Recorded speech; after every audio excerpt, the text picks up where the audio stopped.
Hello and welcome to the Infinity Bros podcast, the only podcast that's perfectly balanced as all things should be. My name is Isaac Edlin.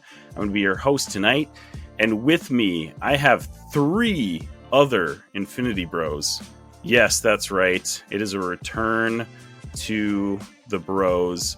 And I'm very delighted to have on really the important bros for this episode. So absolutely. Number one just spoke. It's Jarrett Curtis.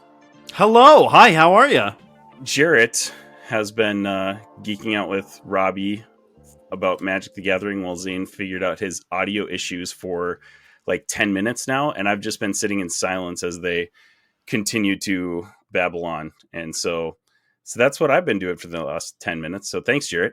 Yeah, so this, you know what it feels like to me? My wife, and you'll understand this because you are also a nurse, but like when nurses have to study for their finals and stuff, a lot of them study out loud or they'll talk to each other.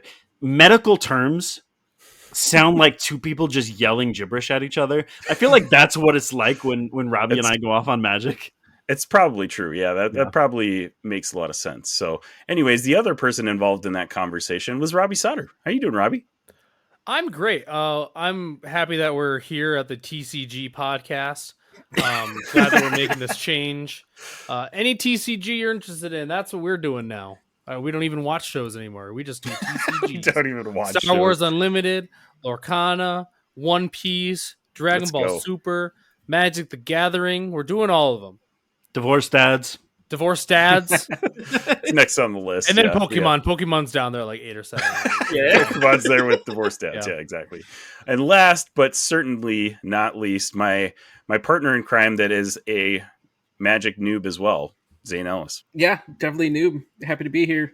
Happy to be live. You are a Magic noob, but you did say that you bought some Magic Commander decks, though, right, Zane? I did. I bought all 4 of the Fallout Commander decks just because it was Fallout. Yes. And I'm like, I gotta jump in somewhere. So Fallout, huh? That's where I went. Yep. Speaking of Fallout, that's actually what we're going to be talking about today. But we've got a lot of things to talk about before then. So obviously we can't dive into Fallout right at the beginning of the episode because we've got a lot of nerd news to talk about.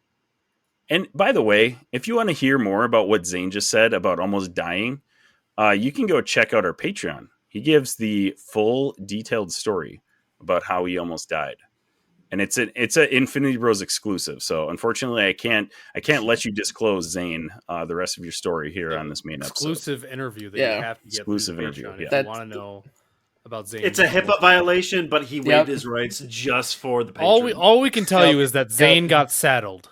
Yes. Yep. Wow. Yeah, that sounds right. Yeah.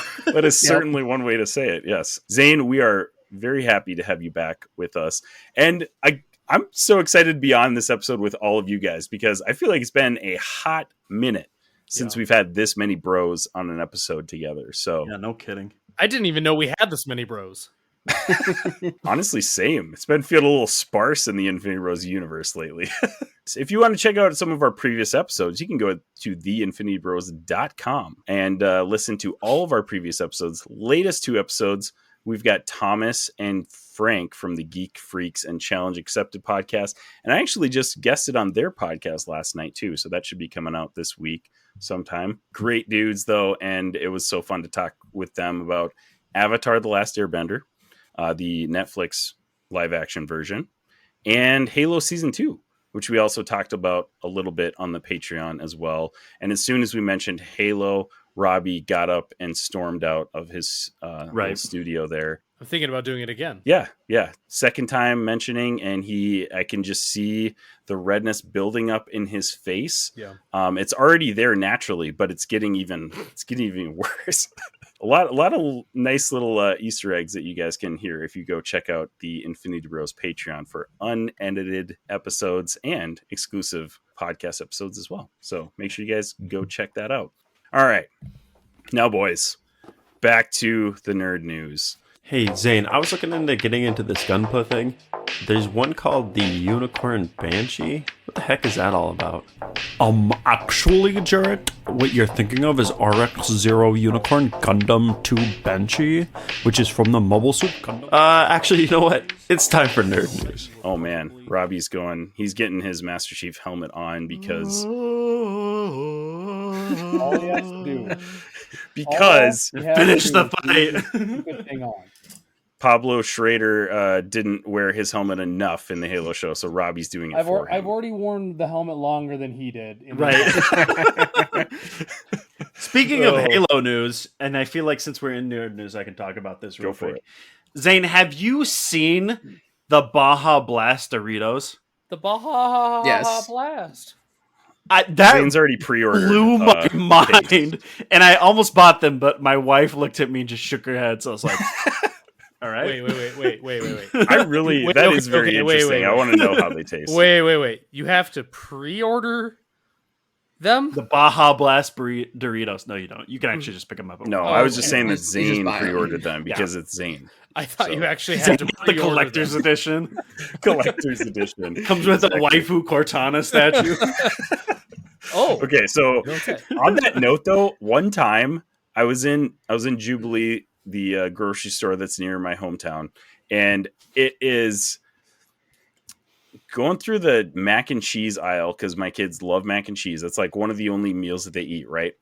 And they have Cheetos. Yeah, they have mac hot and Cheetos cheese. mac and cheese. Hot yeah. Cheetos, normal Cheetos. They have like several different flavors of Cheetos It's mac and cheese. disgusting. And I was like, I saw it and I was like, this doesn't even look good, but I have to get a box. Like, I just have to.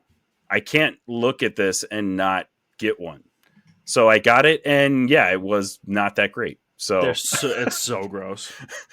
I was able to eat the whole, box because it's a smaller-ish box. Dude, you're supposed to eat the noodles, not the box. Yeah. Well, the directions weren't clear on that, Jarrett. So After eating the noodles, which would you rather have, the box or the noodles? You know what? Honestly, probably the box. It's pretty bad. Yeah, you can have your opinion. I would have rather eaten the noodles, but that's just my opinion. So Hot there you Cheetos Mountain Dew was something. That it wasn't sounds bad, worse. but it That wasn't sounds worse good. than mac and was cheese. Something. It wasn't bad. Like, I don't want to say it was bad because it actually wasn't, but it wasn't good. It was just kind of like was weird. inexperience. Yeah. It was really weird. That just sounds bizarre. Like, just one of those publicity stunts, like, that is just doing it just to do it. Yep. Dude, And not really I expecting could go it to on do this well. forever. Like the Heinz collaboration with what's the ice cream company? They made ketchup, mustard, and mayonnaise flavored ice cream. I've seen This those could be a before. whole segment, dude. All right, well, top 5 different flavored foods. Here we go. Number 1, Yeah. Sweetos. How did we get here? I great just question. hijacked this show. This is what Where are we happens right when now? you Nerd news. I mean, light the fire and I we're talking about nerd news, Bob. Baja Blast flavored Doritos, obviously. All This right, is I'll relinquish this is a the mic, terrible Robbie. show. Yeah, I've derailed Okay, this here we go. enough. Here's the real topics that I brought for nerd news. The number one is, so we've obviously been hearing a lot about Fantastic Four. They came out with the casting earlier this year. Julia Garner was announced to have been casted as Silver Surfer, or Shala Bal, who is Norrin Rod's wife or spouse, significant other in the comics. So yeah, a lot of, and we heard a rumor a long time ago about the Silver Surfer potentially being cast as a woman. What do you guys think about this casting? Do you think it's going to be a one-off thing with the movie? Is she going to be a recurring character? Where do we even begin to tackle this news? Yeah, I wanted to say, I think woke Hollywood is destroying America. You know, women have to be allowed in movies, and I think that's just ridiculous. Robbie, stop. Jared's talking. No joke. That, like, I was like, surely the internet will have a normal reaction to this one. No, dude, people were so No, I mad. didn't. No.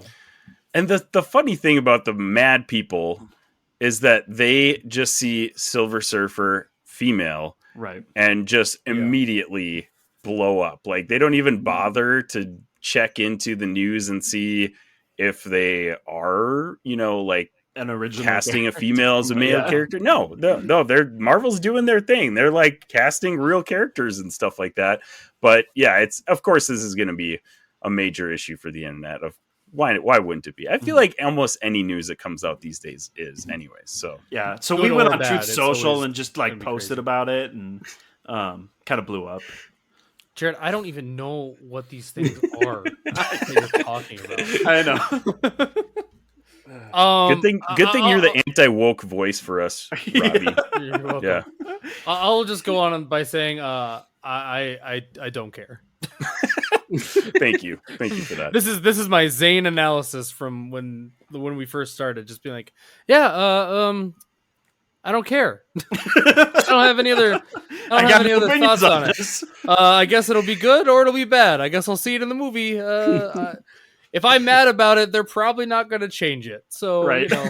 just Hey, the internet is was what it mad is. about Sonic, and they changed that. So That's true. that's You true. know what? So are you saying we should change this? Is no, that what you're I'm saying? not saying that. You can start that I'm just saying, if you get mad enough about something, it could possibly change. But in that instance, we were all right. That's And they're Absolutely true. they're making a third movie because Yeah. of us. True. Like We wake up if- tomorrow morning and Isaac has the biggest like change.org petition to turn Oh, every single movie theater into like Dune popcorn buckets instead of regular popcorn. oh boy, man. And he's like, "We changed Sonic. We can do this, brothers." We can do it. We can do it. Mark would be My so change excited. petition gets like 4 signatures, and It's Mark and 3 other burners accounts.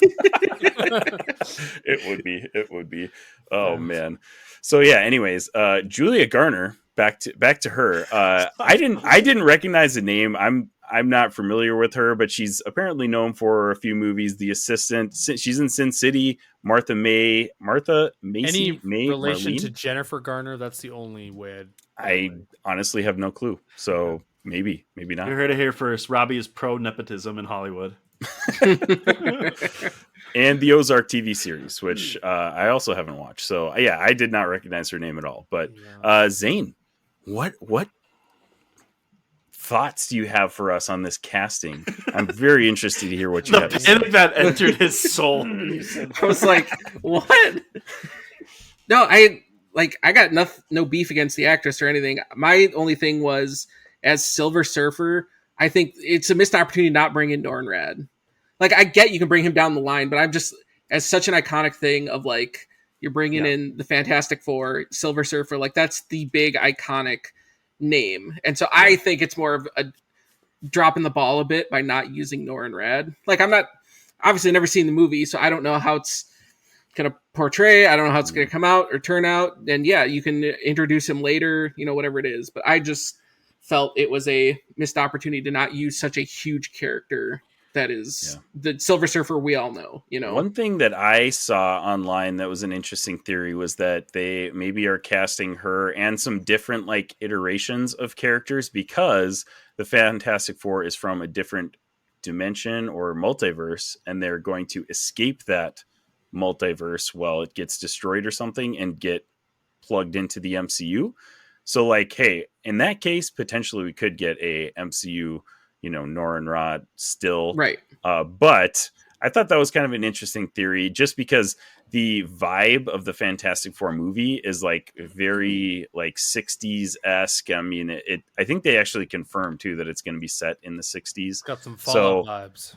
Yeah, right. Like, so it'll be interesting to see how that all plays out. But that could be kind of a little nod to like, hey, they're not going to stay around, and a lot of those side characters may not, continue in, keep popping up in the MCU or anything like that. So, who knows? All right. Next thing we got up is some Star Wars news. We've got a trailer about a couple weeks ago now of Tales of the Empire, which we knew we were getting kind of a sequel season to Tales of the Jedi. Had no clue it was going to be Tales of the Empire, and showing kind of these little short, 15 to 20 minute episodes of the Empire characters now instead of the Jedi. So that was very interesting. Going to be releasing on May the 4th. And Zane, I'll let you start since you're also a big Star Wars guy with me. I mean, we kind of all are, but Zane and me go way back on the Infinity Bros podcast with our Star Wars episodes. So, Zane, what do you think about Tales of the Empire? Yeah, I'm excited for it. I think there's so much room that you can do.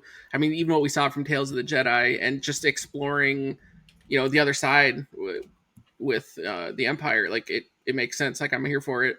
And there's just so many stories to be told in Star Wars, and especially in a short form like that, there's so much you can do in those stories. So yeah, I'm excited. I'm excited to see what they're going to tell us, and how they can add and build some more to some of these characters we know. Yeah, definitely. I think some of the most interesting stuff we got a Morgan Elsbeth appearance in the trailer. Barriss O'Fee apparently is becoming an Inquisitor, which is very interesting, or that's kind of what it seemed like the trailer was setting up. And we see her last in Clone Wars, and she kind of, I don't know, I forget what her ending is in Clone Wars. Does she end up leaving the Jedi Order? Or she just like checks out, or what's her deal? Well, yeah, because I thought she left because like her and Ahsoka basically do the same. They both just leave, but they kind of leave on different footing or whatever. Yeah. So yeah, that's a very interesting factor in that trailer. And then we see appearances of Thrawn, General Grievous, the Grand Inquisitor. There's a lot to unpack in this trailer. Jarrett, what do you think of Tales of the Empire? I think that obviously, like some of the live action stuff on Disney Plus with Disney with Star Wars has been kind of hit or miss. We've got some greats. We've also had some real stinkers. I'm looking at you, Boba Fett. But I think with the short form and especially the animated stuff, Visions 1 and 2 were phenomenal. Obviously, Tales of the Jedi was phenomenal. And I think it allows them to sort of explore a lot of the sides of the story that we didn't get to see. And I think people have been clamoring for a long time to let's get away from the Skywalkers for a bit and explore what the rest of this looks like. And I think this is a good opportunity to do that. It allows them to make sort of like these what if Elseworld style like mini bite series and explore like what do Star Wars fans want to see in a world where like the main storyline has now kind of finished its arc in a way that people were not too settled with. And so I think it's a good way of testing the waters for what's next for Star Wars. Yeah, and I think they did such a great job with Tales of the Jedi with packing so much into those short episodes too. Absolutely. And they weren't like incomplete like you almost would imagine them to be with being that short, but they told a lot of story in those really short amount of time. And if they can do the same thing they did with Tales of the Jedi with Tales of the Empire, I'm 100% all in on this show. Robbie, do you have any thoughts on Tales of the Empire? I honestly didn't even know this was a thing until about 37 seconds ago. You're welcome. But that's your nerd news for today. But I really have enjoyed like all of the miniseries that they've been doing on Disney, so it's easier for me to actually watch. So I will definitely sit down and watch these because outside of like I can't even finish like a season of Ahsoka or Miss Marvel or any of that stuff, but this stuff I can finish.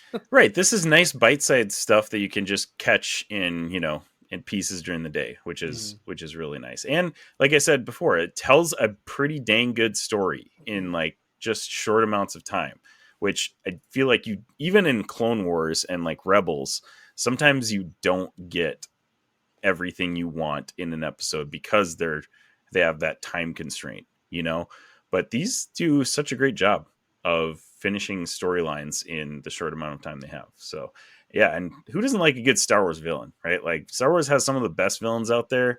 Let's see some of their origins in animated form. Where's the Jar Jar Binks origin story?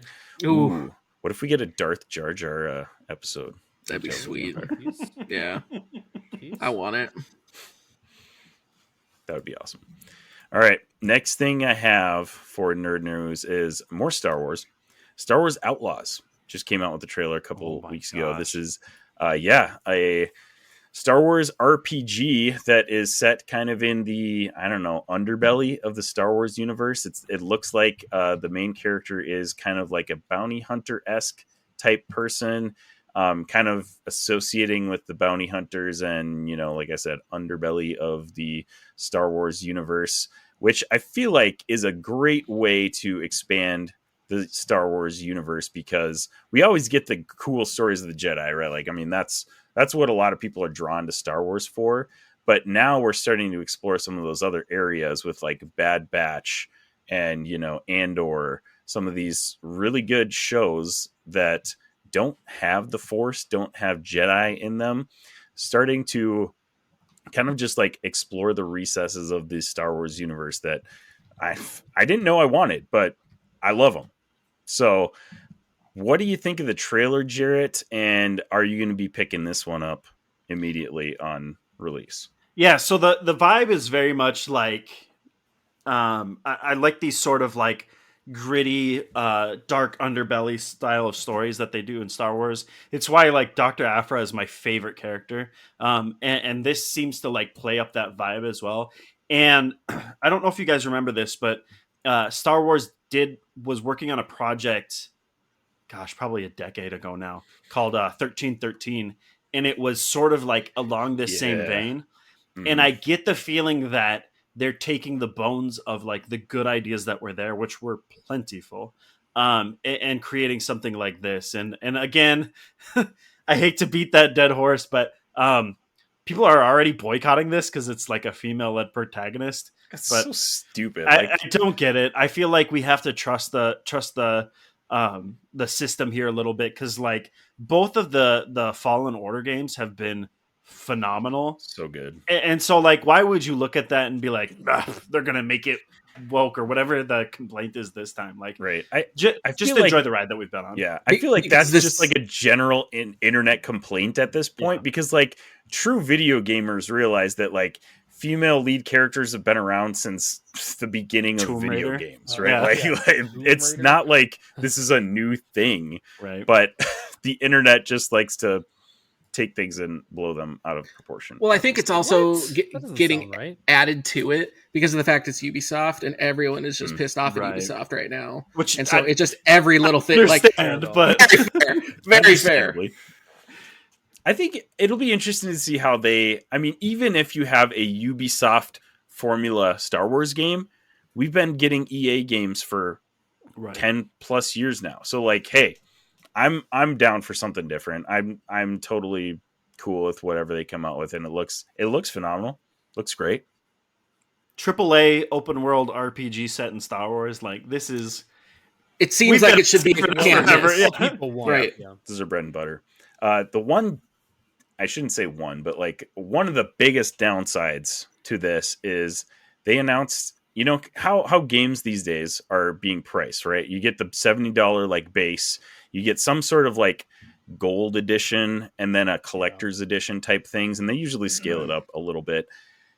The scale up on these games is pretty ridiculous. It is $110 for the next level up, $130 for the collector's edition. And quote me if I'm wrong on this, Zane, you probably know just as much, if not more than I do, but it looks like the only benefit, like in-game benefit you're getting from those is extra skins in the game. Well, and immediately. So it's going to be cosmetic. I know the collector, the highest one, will have like a digital art book. And then I know the higher price ones will also cover like the season pass or any future DLC. But what the big one, need a season pass for a story RPG? Like, right? Why? Well, that's the point. Why do you need a digital art book? Right. Ubisoft. Right. Exactly. Well, what everyone is really pissed about now too is the initial part of that pass is you have to buy. I think it comes with the first like upgrade, so like the 110 is there's a locked mission you get from Jabba the Hutt that you can only get right away if you buy that edition. Oh my god! And you're just like, so what? Stupid. That's such an iconic thing for Jabba the Hutt, but like, it's Ubisoft. They put it behind a paywall to get that right away, and it's like that should be in the game. Stupid. So again, that's what adds to the whole. Before you can even play the game, there's a paywall. Is this? Are they going to Suicide Squad kills the Justice League this thing and just like? I hope not, but like, it down. I really hope not. But that's Star Wars. People well, right, but that's true.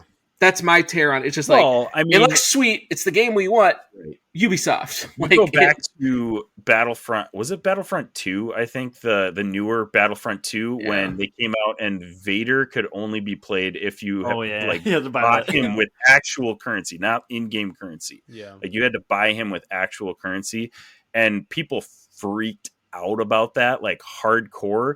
And then EA backpedaled and they're like, "Oh, okay, we'll make it so you can buy it with in-game currency." Type of and stuff. he was wicked expensive for a very long time. It was ridiculously expensive, but at the same time, it's like, okay, maybe we just need to freak out about. This is another one of those things. Let's just make an outrage on the internet, and that'll change things, That'll right? change it.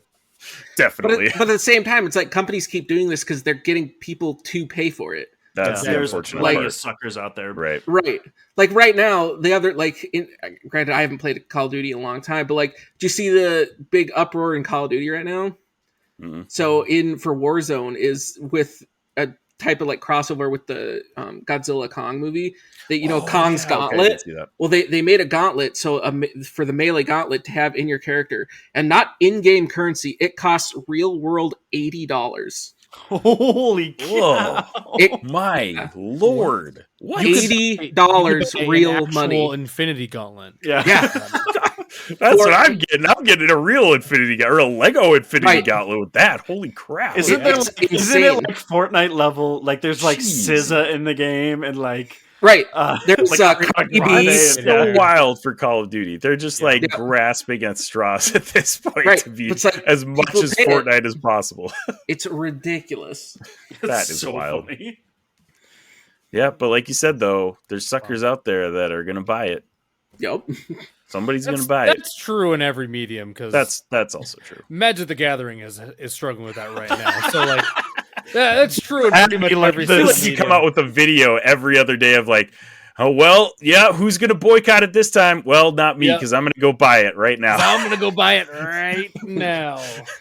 If they ever do that with Crocs, Robbie's really in trouble. I'm all in on Crocs. Lava Spur Crocs. Robbie is the new Croc boots. Lord. He bought a pair of Crocs, guys. I bought one pair of pretty Crocs, wild. and I just now it's part That's of my personality. Yeah, that's how it works, right? Like you buy a pair of Crocs, it becomes part of your personality. It was either that or a New Balance, so I went Crocs. Ooh, you picked the wrong one, dude. Wrong choice. I can't. I'm not. Hey, you get New Balance, and you could just fully embrace the suburban dad lifestyle. I'm not good enough on the grill for a pair of New Balance. I'm also not committed to my yard enough for a pair of New Balance. Well, that's why you get the white ones. True. People who buy Crocs instead of New Balances are the type of people who wear pajamas to the store like frequently. You know what I mean? I don't wear pajamas. Okay, good. I'm at Walmart in the nude. Yeah. You're that guy who's like wearing a t-shirt and somebody snaps a picture from behind. He's not wearing anything underneath the t-shirt. And it's Walmart, so no one questions it. No, everyone's just like, no, that's normal. No. Check that out. He's always bending over at the TCG stand. All the best deals are on the bottom row, obviously. Yeah. Big facts, though. You got to check under the cabinets. You have to lift them up. Physically. Is this a thing anywhere else? But at like my local stores, I don't have local stores, but my local-ish stores, people hide like really good, the good commander decks. I wasn't joking, Jared. Yes. No, but they don't hide them behind stuff. They lift up the bottom casing. Yeah. And you lift it up, and there's stuff under there. Really? Yes, absolutely. Wow. Go to the toy section. Legit. Go to the toy section. And if I mean, you'd be creepy going and lifting up all those, but I guarantee you, what's under this baby? Frequently, there will be stuff under there. Hot Wheels are hot ones. I don't know why someone would hide a Hot Wheel if they can't. If you can't afford to buy a $1 Hot Wheel, maybe you shouldn't be buying things. Yeah. But I've seen the Hot Wheels under there, like Lego sets. Lego sets are a big one. Yeah. Like Magic cards, Pokemon cards. Like when Pokemon was crazy during the whole Logan Ball thing, you would there would be people putting cards under those things. Can I? Okay. Sidetrack, but I've already sidetracked. You're already sidetracked. Yeah, I feel like I need permission at this point. eBay is it. Okay, have you guys seen the Lego set that is the Blackbird from X-Men 93? Yeah. Ooh, Yeah. no. Okay. It's $80 normally, 80, 85 depending on where you buy it. I went on eBay and somebody was like, my son got this Lego set for his birthday, didn't want it, $30 and it's yours. Doesn't come with the box. That's not true. He stole that. I bought it. I bought it for $30 and I have it sitting in my living room. Prove eBay's it. where it's at, man. I got You just encouraged that guy to steal more, Jarrett. I mean, I didn't steal it. And destroyed the box at the store because it's easier to hide those snags in a I cart. got this bad boy for $1 on eBay. You want to know what this is selling for on TCG Player? a buck. Not $1. Yeah, five finger discount, I guess. Hey, if you want to join a legit selling service, come on over to the Drip Stream. Link in the bio. You can get up to $250 in drip credit just by signing up. Get your merch. Bang, bang, bang. All right. Robbie the Drip Lord. What a shill. Robbie sold out. I Sold out, yeah. Sold out to the Infinity Hell yeah. Bros? Yeah. Hell yeah. I bet on myself. Good. That's what you should do. All right, guys. We got to get to the meat of this podcast before it gets to like an hour and we haven't even started. You're What are we talking welcome. I got us so off track. I'm so sorry. We are going to be talking about Fallout. But first, we should probably give a... Spoiler warning? well, we're not going to give a spoiler warning yet because I do want to do some non-spoiler reactions for people that may want a little taste of what it's like. Sure. So we're going to actually give the rating bumper here. Here on the Infinity Bros podcast, everything is ranked from a 0 to 6 point scale. 0 meaning horrible, and 6 meaning absolutely excellent. If all of the Infinity Bros rank something a 6, it gets an Infinity Snap. Special way that we rate things on the Infinity Bros podcast. So we'll be rating that after our review. But number one thing, guys, non-spoiler reviews, quick, like, I don't know, 60 to 120 second review of what you thought of Fallout. The TV show we're talking about here, obviously. Jarrett, why don't you go ahead? The hardest of 6s out of 6. Paid respect to the IP. Didn't stop short. Actually told a contained story while leaving room for a second season. Lovable characters. Memorable and iconic callbacks to the games. Actually cared about what they were doing and did research beforehand. Phenomenal. Must watch for Fallout fans. Very nice. Robbie. I was confused. I thought we were rating it after, but I guess if we're rating it now. I lied. I just went right ahead. He just went for it. Loose cannon, Yeah, baby. I thought we were rating it later. Since Jared already did, I will also give it a 6 out of 6. This is a must watch. Gosh.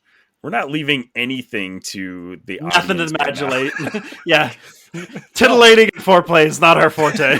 But here's the thing: me and Jared are both, I think, the big Fallout fans of this podcast. I don't know how deep Zane's got into it, but it pays homage to so much of what us Fallout fans expected, while expanding on new ideas and new stories. So it's everything you want as something that is more of an adaptation of a video game that we love and that has a big following. That's the reason they even made a Fallout show, is because Fallout fans are insane for it. Obsessed. And Yeah. it's just a fun freaking world that balances very, very well the brutality of Mad Max, almost, basically, I suppose you could say, with like these random like jingles that you can't get out of your head that are also like, when you think about the jingles, are also like super dark. Like it's just Yeah. it's a really fun balance that Fallout fans all over will love, and I think a lot of newcomers will also love. Yeah. Zane. I don't know how I'm going to follow both that up, but He's like, No, it's so- a 1. Just Yeah, I Zane, like just do what you normally do. Just copy what they said. it was pretty good. I wasn't taking notes. No, so yeah, I guess from on my backstory, like I didn't really get big into Fallout. So like growing up, my first exposure to Fallout, I think, well, is at my buddy's house, and I can't remember now. I think it might have been New Vegas, and then 3. Like I didn't own it and play it, but like played it at buddy's house, so it had some exposure.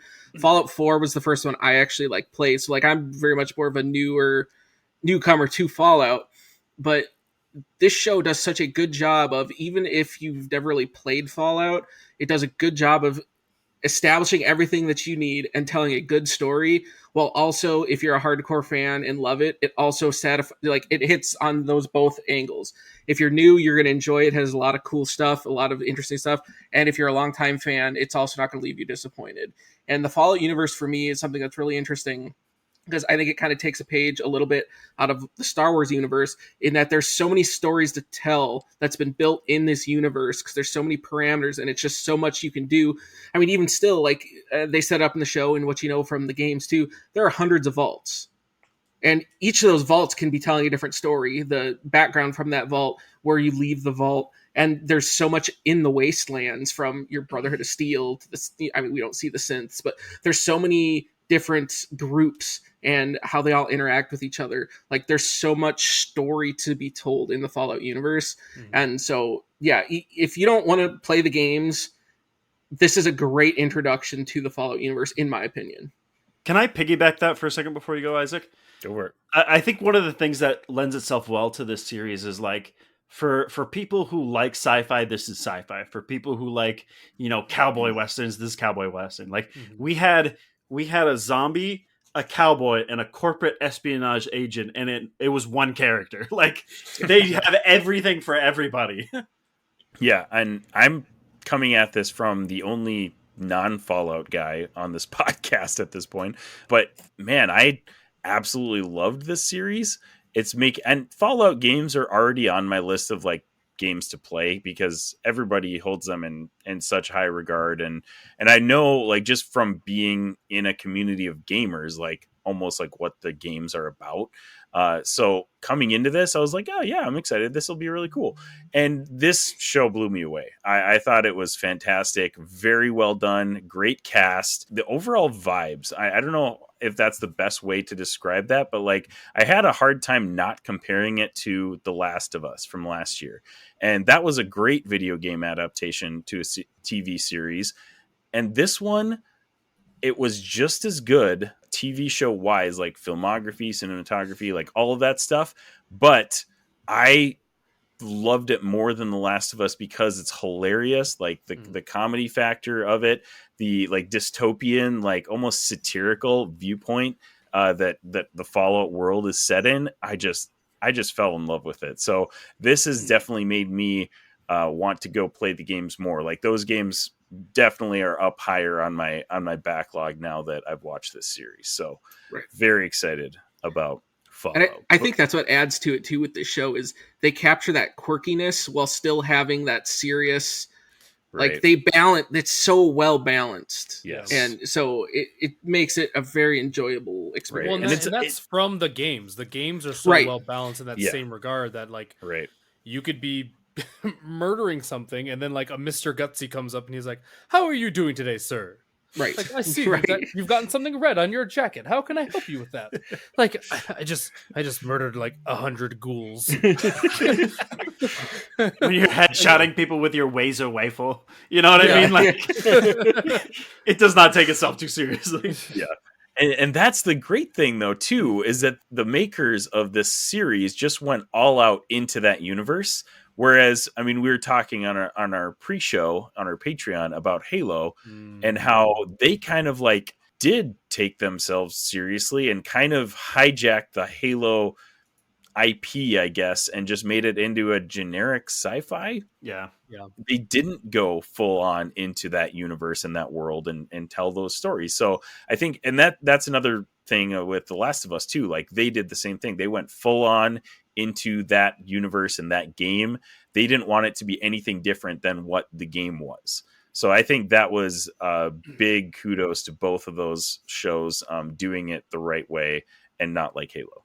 Well, the interesting thing is that The Last of Us is just a retelling of The Last of Us. Fallout is an original story. Right? Yes. It's just they just set it in this world. So it's like, that's probably the problem that I personally have with Halo, is that like, you can give me an original story, but you still have to stay true to the original idea of that game, which the Fallout series does and the Halo series does not.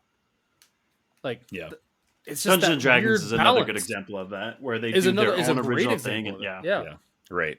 And I think Fallout actually has the edge in terms of storytelling because, like you said, that The Last of Us is like just a straight retelling of that game, right? So Fallout just has so many more. They just have so much more to tell. Like you could tell a story from one vault that could be completely original, completely new, not mentioned in any of the games, but it still falls perfectly in that world, you know, whereas The Last of Us, it's like, I don't know how much room you have to tell original stories. And obviously they're going to be going with The Last of Us Part 2 for season 2 for however long the timeline, you know, lines I wouldn't up be on shocked. I wouldn't be shocked if Amazon sees the success of Fallout and they kind of start doing what The Boys did. Now, like, The Boys has extra different shows. Like, you can go to a completely new area of Fallout or like in the Fallout world and make a new show or make like a pre-war story or like the day of the bombing story. Like there's so much you can do that doesn't have to tie into the original show. So they can just expand where, like you said, The Last of Us can't really expand. They're on the path that they're on that was based in the video game, which is a great story. Don't get me wrong, but it's like they don't have a lot of room to pivot. Where Fallout definitely does, and as long as they stay true to the original source material, they can just keep pumping it out because I'll keep watching it. Absolutely. All right, guys, we are going to dive into spoilers. So if you don't want to be spoiled, this is the moment you pause. We already have your download, so don't worry about that. We've got it captured in our pocket. Make sure you pause, go watch Fallout, come back to this later. This is Prepare yourself. an Infinity Bros Prepare yourself.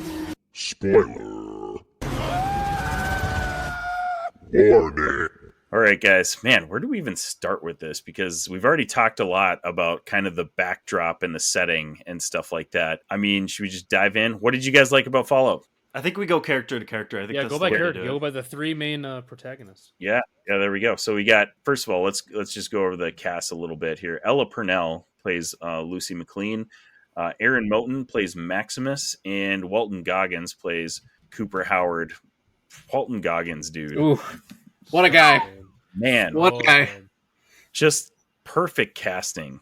Yeah. I think for Ghoul. And again, so is Ghoul, like, this is me as a non-Fallout fan asking you guys, is Ghoul like a specific character? Is he just representing ghouls in Fallout? I think he's just representing like ghouls generically. I mean, Yeah, there he's is no considered character who's the- called Ghoul, but yeah. Yeah. Sure. Well, and they called it in this show, like when he The kills Ghoul. that one, like, he kills that like sheriff dude. He's like the Ghoul. So Right. he's clearly known as like the original kind of thing. Right. Yeah. The most famous Ghoul, probably.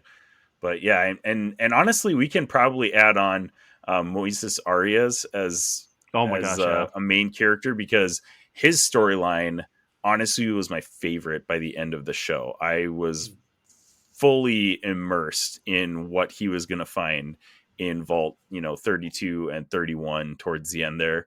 Oh man, it was so good how he went from this just like cowardly little dude who like was just like playing games on his Pip-Boy at the beginning, Right. and then all of a sudden he's like going by himself investigating these vaults which have never been touched by anybody in his community. Like, that was fantastic. I loved his storyline. Nobody else got anything on that? Nothing? No, it was very well done. That was a terrible segue. Yeah, right. No, because he probably had some of the most character growth that what we saw in the series, and just the way his story ends, like say at the end, you're like, I want more of what's going to go on with him, because they built it up all these different storylines. Obviously, you have the three kind of interconnected there, but they also kind of built that other sub storyline with him that it's didn't entirely close, and you're still just like, I still want more from that storyline too. Well, So like they did a good job of still like establishing that. the most impactful storyline was Chet's. The guy goes from wanting to marry his cousin to having to wear some other dude's like top hat and like vest. Then He just gets a kid. Yeah. Like, and he loses his best friend. Like, bro had and some that deep lore. just honestly, Chet just encapsulates Fallout to me, because it's He just does. it's just comical how he Yeah. just like is handed this baby and he's just like, okay, I All guess right, we do this now. this is mine This is now. my role now. Oh my gosh, so funny. Speaking on Moses Arias, and I think this is one of those things that, like, as a player, I really enjoy is one of my favorite things to do in any vault, and every game is like this, is if you're an established player, you know that every vault has a secret, right? There's almost no vaults that are like, okay. All of them are conducting some sort of experiment or like messing with their occupants. And so you can really put yourself in the shoes of him as a character and be like, well, what's this one about? Like, what am I missing here? And right away, when the dad talks about, like, as soon as I married your mother, I forgot about Vault 31. I was like, there's something in there that he is like hiding. So it was cool to see that journey from the viewpoint of like somebody who's an actual vault dweller, as opposed to me, the character with all the meta knowledge of like, yeah, they were probably splicing centaurs with like baby gulpers in here. You know what I mean? Yeah, and you mentioned, I mean, obviously that storyline with Lucy and her father Hank, but Ella Purnell, fantastic. I didn't recognize her. I guess, Robbie, you've watched Yellow Jackets. She's in Yellow Jackets. She's great in Yellow Jackets, and it actually, like, she's pretty obvious to tell because she has some ginormous eyes. You can't miss her. But no, she's great in Yellow Jackets. She was great in this as Lucy. Really carried the show. And speaking on character development, going from just a girl trying to find a husband to, you know, revolutionizing some of the Wasteland and then joining a ghoul and like learning what the Wasteland's all about while just being her like sweet innocent self. It was a lot of fun. It was fun to watch her journey throughout this, while like also trying to keep like her innocence, and then watching her innocence kind of fade as the Wasteland kind of takes over, like because she has to do what you had to do in the Wasteland, which is kind of one of the subplots of the entire series is that the Wasteland changes you and you have to do what you can to survive. And Ghoul kind of took her on that journey to figure that out. I think that's the thing too, is like she is a real stand-in for, with the exception of, I think, New Vegas, and almost all of them, you're like a form of vault dweller, right? So New Vegas is kind of the odd man out, but if you look at like that character and how you play that, it's a lot like Isaac. Obviously, you're super into Skyrim. Todd Howard does this good job of like teaching you that nobody can remain unscathed when violence is entered into a situation. And so, like me as a player, and the first time I picked out any of the Fallout games, I was like, you know, I'm going to be kind of a pacifist. I want to help people. And like the moment you meet your first raider, you're like, nah, dude, I'm batsing this dude right in the head. Out the window. But she sort of, she maintains that she loses her innocence in a very real way. And I think when that is really driven home is the scene on the bridge when they're sort of crossing and she's like, no, we can trust these dudes. And then they shoot human teeth at them. But like she loses her innocence without losing her morals. And I think that's something that as a player, I could never get right. You know what I mean? Because like this guy has a really cool gun, so I am gonna kill him for this. Well, I think to that even trench coat. Yeah, right, yeah. Well, I think even to go off what Jared said, the other scene then that really encapsulates that as well is after she leaves the Super Duper Mart and she brings out all those vials, right. And then as the ghoul's laying there and she's just like, I may end up looking like you, but I'm never gonna be like you. And she's like, that just kind of solidifies that moment of like, yeah, you lost that innocence, but like I'm still gonna keep that morality. I'm still gonna keep what makes me me. Like I'm not gonna fully. And the other part with Ella Purnell is like I couldn't figure out where I recognized her from, and I was like, she's so familiar. Like I haven't watched Yellow Jackets, and it took me a while. And then once I made the connection, I couldn't unhear it. But it was from her voice because she voices Jinx in Arcane. Yeah. And once that connection, I couldn't unhear it. I'm like, oh, that's Jinx. But no, yeah, she absolutely crushes that character. She's so good. And just the constant okie dokie. It's just like, it's just fun. It's like, that's such a Fallout thing. Yeah. It's just like, how can you not like this character? Yeah, it's her yippee-ki-yay. Her yippee-ki-yay. Yeah. Her yippee-ki-yay is okie dokie. Okie dokie. Yeah. We already mentioned Walton Goggins. Like, dude is killing it right now between this and Invincible. Yeah. Like, he's Cecil in Invincible, and like, man, he just did such a phenomenal job. And he's probably my favorite character in this, because I loved going back to his past and like kind of uncovering the story of how everything went down initially. Yeah. And I mean, that dragged on until the last episode. We were still figuring out stuff about, and that's how honestly this series felt like a real video game, is that we didn't really get a lot of exposition and story right away. We were uncovering the story as the game went along, you know, like in so many RPGs, that's what you're doing. You're piecing that stuff together, figuring out what your past is all about. And I was like, man, this is basically a video game in television form in the best way. It was phenomenal. And I think this is why, because Todd Howard directed this, who is obviously like, dude knows how to make video games because he's released Skyrim on everything, including the, Samsung fridge. But people have speculated for years about the origins of the thumbs up. And I mean, like when Fallout New Vegas and Fallout 3 came out, the internet forums back in the day were like, I think it's because of the cloud, and when your thumb's smaller than the cloud, you're okay. But and so to have an actual like legit origin to that story, and then on top of it, always what it was though. No, I mean that was always that was like a real thing. The rumor, but that was never confirmed until the series. It was never like canon per se. And then the second thing is the iconic blue and yellow that Vault Tech is known for came from his cowboy costume. She says like they even decided to make it in your color, and I'm like, that's such a cool origin for like that is the cool. most iconic part of these games is like the Vault Boy and the blue and yellow. And so it was cool to see those little nods to it. Also, I'm mad at you guys that you think there's only 3 main characters when like Dogmeat is clearly there the whole time. Oh man, how did I not mention Dogmeat? Well, except when he was in the Nuka-Cola. Except when he was in the Nuka-Cola container. Yeah, right. Dogmeat was the third main character. Maximus is a side character. To Fallout 4, by the way. That was phenomenal. Oh, that's an Easter egg? Oh boy. Yeah. Him getting shoved in that container, that's where you find him in Fallout 4. Well, you don't find him shoved in the container, but yeah. Because you find him at that gas station. So that's like the first. Station. Yeah. Dogmeat. Screw that guy. What was his name? Thaddeus. Screw that guy. Absolutely. He's the worst. What a Todd. Hate that guy.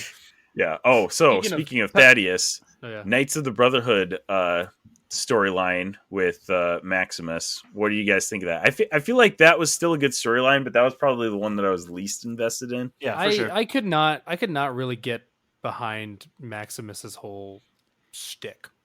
Yeah. It was fine, but it's just like you're just kind of there because you have. He's just kind of there, honestly. You're just like you have the connection to the Brotherhood, like the Brotherhood of Steel. So there's that, and you need that moving forward. Obviously, for some reason, they pivoted. His character was really weirdly written because they pivoted between like this dude's an idiot and doesn't understand anything to like no, he's really smart, and then like he's a wimp, he can't stand up for himself, to like he's a badass, and I'm like, I don't know where you're going with this. I don't know who this guy Maximus? is. Yeah. He's I a agree hero or something. But, it was really bizarre. Yeah, and by the end of it too, you still don't really know what he wants. Yeah, right. Like throughout the show, you kind of think like, oh, like he obviously likes Lucy and he wants to go be in the vault because he enjoyed his whatever couple days in Vault 4 while he's eating popcorn and and Lucy's being like dragged away. But then at the end, he goes back to the Knights of the Brotherhood, and I was just like, he's like, we're gonna hunt her, and I'm like, what is going on here? Like, I think he still maybe has it thought out in his head how he's going to end up with Lucy, but I didn't get that plan. I don't know how that's going to happen. So I don't think that was well constructed or articulated. Dumb. Yeah. I think he's just, and he could just be dumb. He might just be dumb. That could be. But I thought Aaron Moten did a pretty good job as that character. But yeah, I don't know. It was an interestingly written character that I don't think had the most impact out of all of those main characters. But yeah, outside of just making sure the Brotherhood got there wasn't a big impact. Right. Go ahead, Zane. I think part of it, like he is the weakest of like your main characters. But for me watching it, I put myself in the perspective of like, that's what you get when like you're playing one of these games and you have a character, but like you keep being wishy-washy in your own choices in the Sure. game. Yeah, That's true. Like that kind of felt like what that character was. You're just like, oh, I'm going to kind of play the game this way. And then, oh no, I'm going to switch a little bit so I can get power armor. And then I'm going to play this way. No, I'm going to switch back to this way. That's Like, that's great analogy. That's actually kind of how it felt. Like, That's so spot on, actually, because I was like gonna say that's very much what I do when I play Fallout. right, like you have those small goals, and you're like, all right, I might deviate from my plan to do a little shady stuff, Well, because and then like, get it, and then I'm going to go back to the other way, and then like that's how I felt watching his character. right, because when you play Fallout, like you get choices for your factions, and you can choose Right. to basically be parts of all of them, yeah, Right, or you can stick to like one or two. So he is kind of the I'm every faction. because Here's I want all the cool stuff. And- I want the babe and I want the power armor. right. it's kind of spot on too, because like the Brotherhood of Steel, every single storyline where you play with them is almost always like the coolest people to side with, right? Especially in Yeah. 3, they're amazing, but Oh, they yeah. are so rigid on their morality that in a Yep. lot of those games they're like, all right, I'll let you can be a Brotherhood of Steel, but you got to murder your companion. And so it's like, Yep. oh shoot, do I really want this anymore? Yeah. And so I did the same thing, especially with Fallout 4, where like I would start a playthrough and then they'd be like, all right, the dude you've been traveling with for so long is now a synth, like kill him. And you're like, ooh, but do I have to? Right. But like, Right. I What don't if want to I lose didn't, my though? armor and make you mad. Like, yeah. That's so spot on, Zane. Good call there. That was a very Good good analogy. call, man. That makes a lot Good of analogy. sense. So Maximus doesn't suck. Maximus is just all of us. He's and just we all every suck. single one of us. Right. all of us, all of us combined. Yeah. One other thing I wanted to bring up was Sarita Chowdhury plays Lee Moldaver, who Yes. kind of is painted as the main villain Right. of this series Yeah. up until that finale. The heel turn at the end. what- Yeah. Yeah, and she was solid. I liked her character and stuff like that. The one thing I was confused by that I don't know if I missed something or this is a reference to the game. When we're in Vault 4 and they all start like doing sacrifices and worshiping, and then the banner rolls down and it's her. I was confused, and they did not follow up on that at all. I'm like, Yeah, I didn't get that either. I think we'll get what answers is to going that. on? I think a lot of the answers lie in Fallout New Vegas, which we know we're going to visit because that's how the season that was ends. the ending. Yeah. And obviously we saw House. The other thing is, there are a lot of cults in the Wasteland, and I think she's one that. This is my theory. I don't know if this is true or not. I think she's a clone because obviously we see her in the past, Ooh. and one of two Right. things happens: either she's been cryo froze, which we've seen happens all the time. It's in Fallout 4. It's in the Vault 31. Or I think they're just cloning her over and over again. And I think she has a connection. There's a character in New Vegas called the Burning Man or the Burning One. I can't remember what his title is. I think she has a connection there because they call her like the Mother of Ashes or something. My Yeah. guess is she was killed. Somebody burned her alive. And then she showed up shortly after that. And they're like, oh, cool. She's like a phoenix rising from the ashes. I think she's a clone.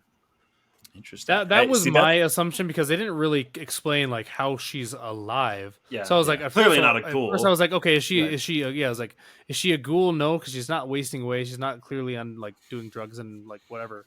So That my was thought my she first has to thought, be too. a clone. Like she has to be Yeah. like on her 4th or 5th generation of cloning. She dies and then somehow automatically comes back, which she could have clones just in Vault 31. Yeah. And that's why that little brain robot is there, just pumping those out whenever they need them. I think I'm kind So, of on the same yeah, same vibe with Jared here. they're really revolving around the way they end this series really revolves around a lot of the stuff in New Vegas. And I think she has a connection to House. The interesting part of this is she's like deeply ingrained in the NCR. And to me, that's the biggest thing that like, okay, clearly like she had to play with this. I don't know if she worked with House or if she was against House, but I think Fallout New Vegas holds the answers to this for sure. Yeah, and that's interesting you point that out, Jared, because we see in Vault 4 that they are very into the new California Republic or whatever they call it. And then when we go up to Moldaver's like base or whatever, she's also got a flag there too. Yeah. And So Shady Springs was she their probably like started it. headquarters or whatever. Yeah. right. Yeah. But my first thought was what you guys mentioned, that she's probably a clone. When the Ghoul was like tracking her down and he finally saw a picture of her and kind of like connected the dots, my thought was like, I thought she was a Ghoul, and I was like almost half expecting her to like peel off a her fake face? nose That at would be the weird. end, Yeah, you know, like I'm right, I'm just like you. But that's an interesting theory, and I'm excited to see that play out. But that one threw me off when I saw that, and the cult thing didn't throw me off so much because I kind of expected that with that dystopian wasteland and cults everywhere and stuff like that. But when that banner rolled down and it was her, I was like, okay, I don't know how the dots connect here. I just don't know. I think that's a thing we answer next series or next season for sure.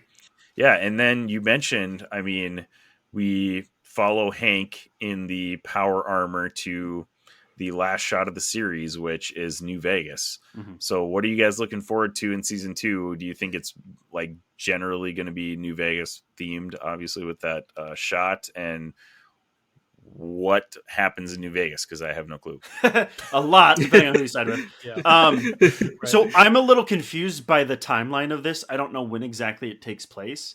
So depending on if this is before or after the events of the Hoover Dam, we'll either see Kaiser's Legion and the NCR as it was and House, or it's post that we find out who won that battle and we find out if House is still alive or not. But you're going to expect a lot of robots, a ton of Elvis references.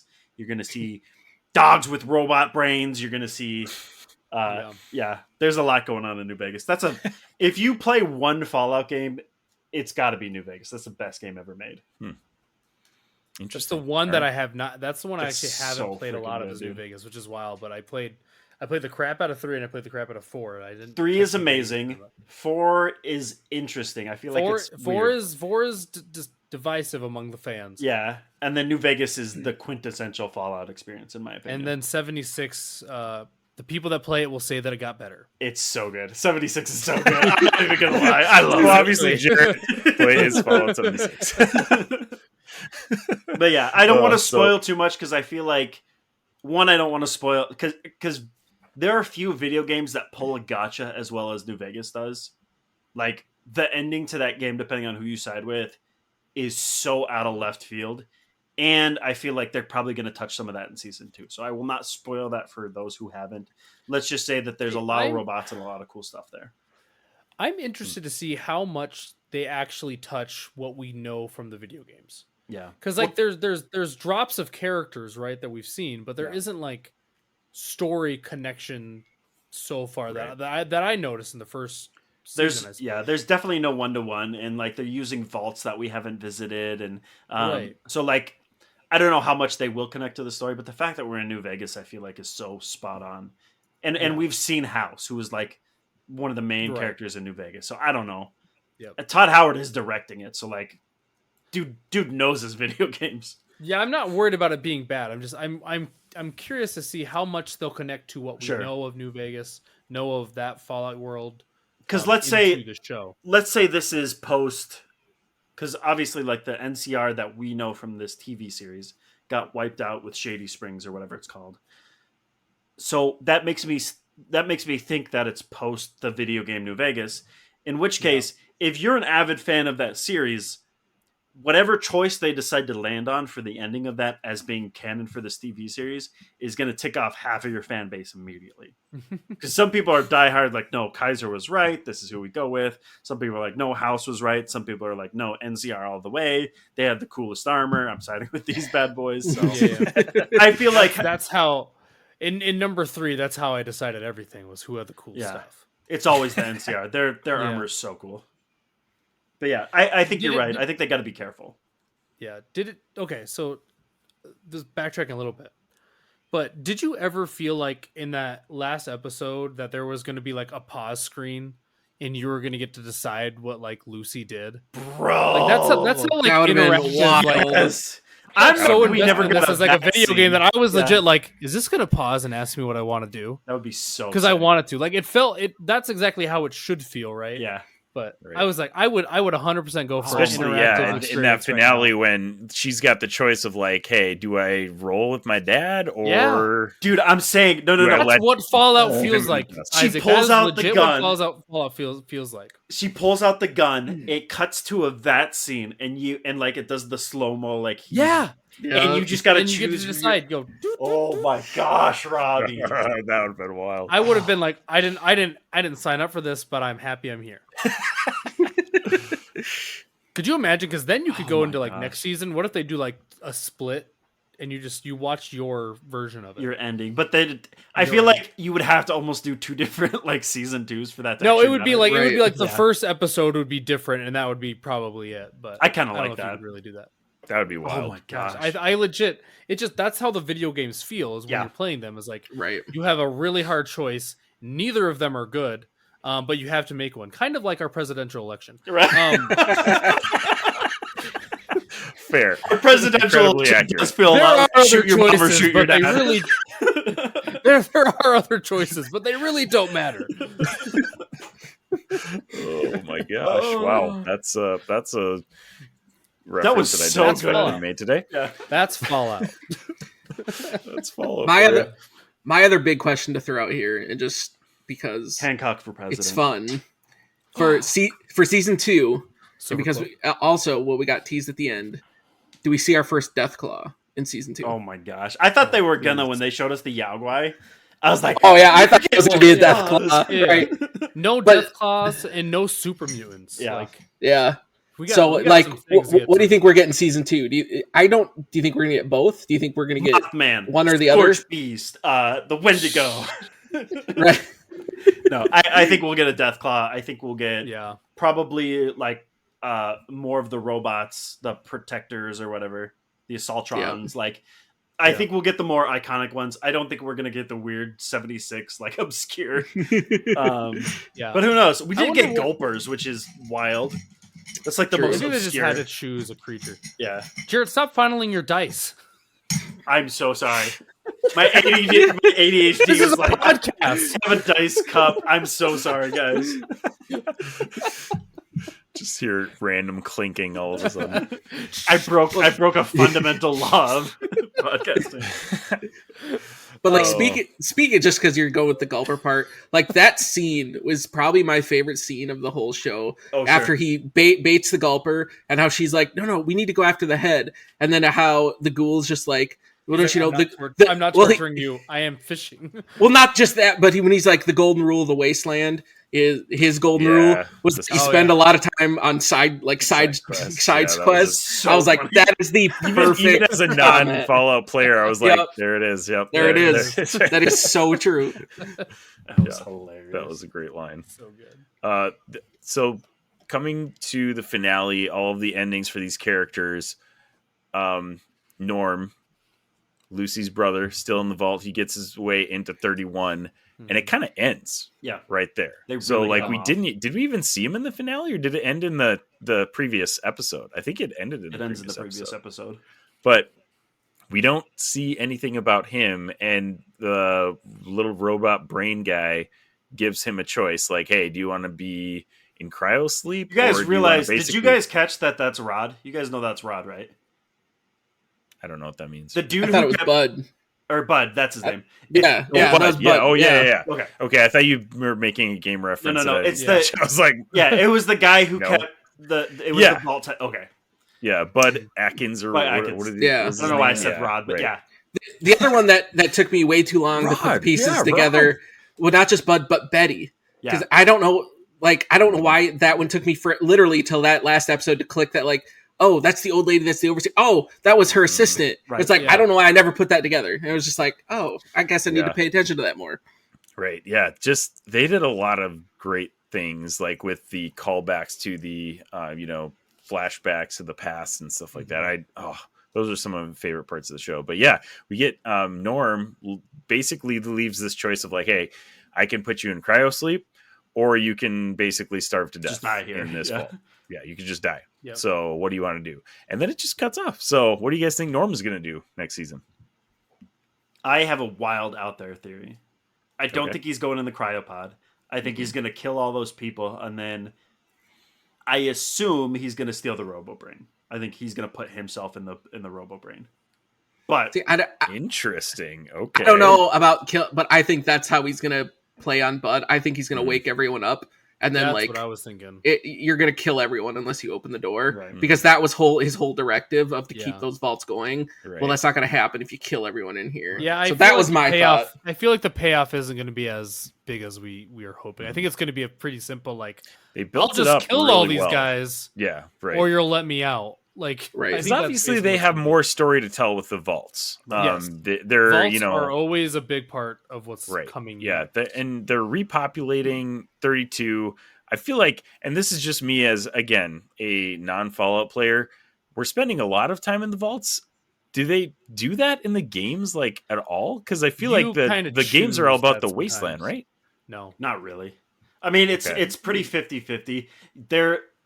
You're not stuck in a vault for half the game, but for most of the games, you visit so many vaults that you will spend half of the game in vaults. But yeah. Gotcha. Because it's you're fun. Like visiting other vaults. you can basically like, speaking of side quests, like you can spend a good 5-6 hours just going to another vault, Yeah. living that vault's life for a little while, and learning all about that if you want. Whatever psychopathic experience they were put through. Yeah, yeah. 76 They're not- lets they're you not build always, your like- own vault, which is phenomenal. Your house can be a Oh. vault. Yeah. But that's also like then part of the unique thing, because I had another buddy that mentioned this too.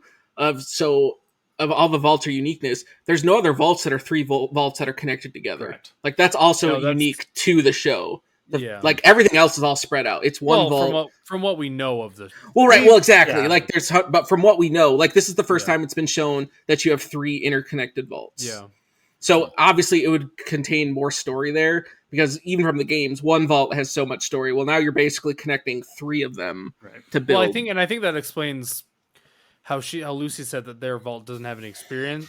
Right. I think that's Yeah. part of their experiment. I was just gonna say Right. that because like when they go to Vault 4, they're like, "Oh, what's the deal with your Yeah. vault?" Basically, Right. and she's like, Yep. "There is no deal," and they both look at each other and It's like, like, "Probably yep. something Yes, bad yeah, then yeah, if you don't yeah. know what it is." Yeah.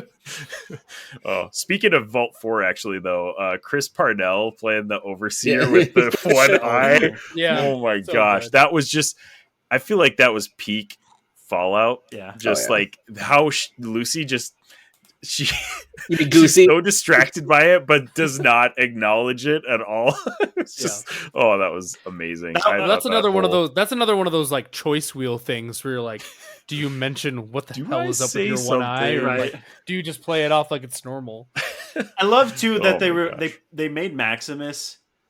He was the one who was like super chill with that whole situation. He was like, "Yeah, what do you mean? Like, blah blah blah." Goes And down I'm like, if he was raised by the Brotherhood of Steel, he would have pulled his gun on every single person. Yeah. In there. Like, he Right? would have murdered them all immediately. But he's like, "Yeah, it's fine."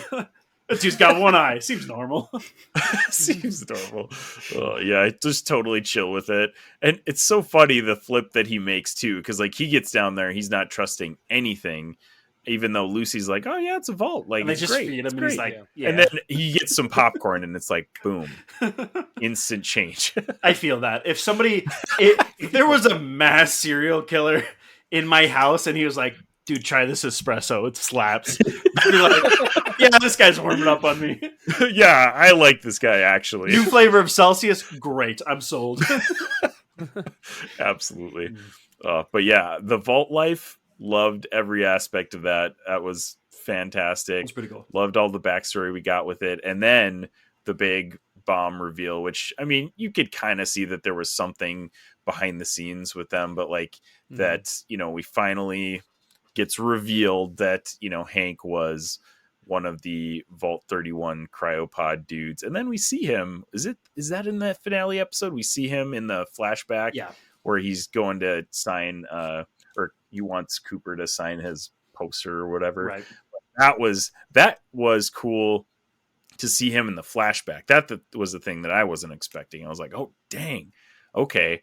So now and then Zane, you mentioned too that like Betty, the secretary or whatever, is also, the overseer of 33 now. But yeah, I just thought that whole aspect was just so well built, and I loved every aspect of the vault storyline, and kind of a cool, I don't know. And again, this is me. Is there kind of a similar storyline like that in any of the Fallout games, or is this completely original? Of like the storyline of like them using, what is it, buds or something like that, the program that he called it, to like cryo sleep these people to be administrators over these vaults. That's kind of almost that's pretty close to the storyline of Fallout 4. Only instead of like cryo freezing them to be like leaders of the vaults or whatever, they just cryo freeze those dudes so that they'll have like really, really good genetic DNA to work with, who aren't tainted by the Wasteland. So yeah, pretty similar to Fallout 4. Gotcha. But yeah, I loved every aspect of that. I thought it was just hilarious. And the when they do the vote to see who's going to be overseer, and they're putting up like posters, and what's his name that plays Woody? Oh gosh, he's funny. Zach Cherry, plays Cherry. Woody. He's like, man, I put up like 10 posters. Like I ran a really good campaign. Yeah. Good campaign. Oh There's my like gosh. 15 people in total. Yeah. So funny. But yeah, any other aspects of this show that we want to kind of touch on before we start wrapping things up, guys? Because we are starting to tread on long Infinity Bros territory. So what do we want to hit on? I think just the Easter eggs. I think there was so many like really cool Easter eggs. We mentioned the one with dog meat and sort of how he got his name and stuff. And I think a lot of those were really cool callbacks to like almost blink and you'll miss it. Like the junk jet, having them like blow out the junk jet with all the like baby doll parts and stuff. Yeah, the baby doll part, It was so cool. Yeah, I think I loved the Easter eggs and the nod to like fans who played these games forever. I can't wait for the railway gun or whatever it's called. Oh my gosh, yes! If we get that and it makes the noise, I'm gonna be so thrilled. The choo choo as it it shoots railroad spikes, Isaac. That's what it does. It's actual like, and it's a giant steam engine looking thing, and it goes choo choo every time you fire it. Shoots railroad spikes. Yeah, that's amazing. It's fantastic. The weapons, just seeing some of the weapons that they were using, that we actually use in the game, they just look so good. Like they paid attention to details very, very, very, very well. One thing that I want to mention too before we wrap up is that the soundtrack for this series was incredible. The soundtrack is what that's Fallout. That's Fallout. Just drew me into this series. I love the old timey vibe. Everybody feeling good, and like you get the warm record kind of feel to it. And then they're just amazing. Like going over and killing people and like doing stuff. It's amazing how many songs there are about nuclear bombs. Oh heck yeah! 50s and 60s. And then these are real songs. They're made for Fallout. Well, like I would keep pausing it, and the X-ray, and that's actual like songs. It shows the music info, and you're just like, why were these popular in the 50s? Why were you singing about this? And that's honestly one of the best parts about the Fallout game. Yeah. It's just like if you're wearing power armor, you just have that on. Like this was a nice little Easter egg too. Is like with the exception of Three Dog, almost all of the like radio hosts in every Fallout game are just like the weirdest, most degenerate people. That's what I was just going to add. It was the chair on top that it was Fred Armisen. Fred Armisen cameo. There's this dude, and you guys will know exactly who I'm talking about. But Isaac, you'll have to like go YouTube this. There is the radio host in Diamond City. Is the most relatable. This is how I feel every day of my life. He's this radio host who's like, here's a song for you. You'll like it, or maybe you won't. He's always scared. Yeah. He's like, I'm just gonna play it for you. Just like the most insecure. Legit, it's like Anthemize Johnson trying to sell like radio. It's the most anxiety ridden. We got music for you here tonight. We're gonna play this song. I hope you guys like it. It's fantastic. Oh my The gosh. radio DJs are Amazing. like one of the best parts about Fallout, and so the fact that it was so good. Perfect. Yeah, just cherry on top of that show. That's so great. And that doctor making that dude a ghoul, that was hilarious. Yeah, It's that was great. phenomenal. Jarrett and Robbie, you guys already mentioned that you gave it 6 out of 6s. So Zane and I still have to give it scores. Zane, what was your rating? I mean, it's 6 out of 6. It's too good. Everyone should go watch it. Yep. Same. 6 out of 6 for Isaac. There it is. Infinity Snap on the Infinity Bros podcast.